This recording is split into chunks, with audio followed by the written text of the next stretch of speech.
The earth is the Lord's and everything in it, the world and all who live in it, for he founded it on the seas and established it on the waters.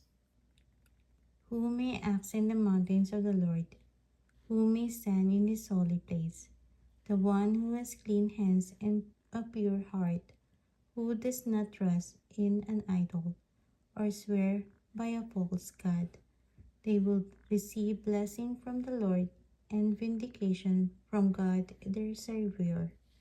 Such is the generation of those who seek him, who seek your face, God of Jacob.